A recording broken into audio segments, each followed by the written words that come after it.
How to replace a Human Touch Vesta remote. To get started, remove the head pillow from the chair. Place the remote on the left-hand side of the chair seat, with the cable tucked between the chair arm and the backrest.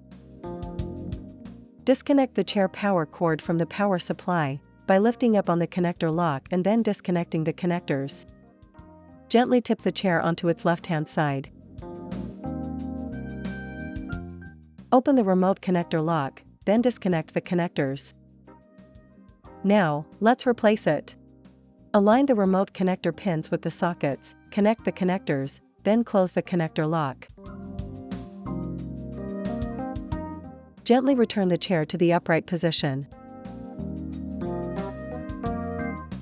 Place the head pillow into position, threading the flap through the retaining strap on the back of the chair. Place the remote on the right-hand side of the chair. A magnet holds it in place. Connect the chair's power cord to the power supply, then close the connector lock to secure it. And you're done.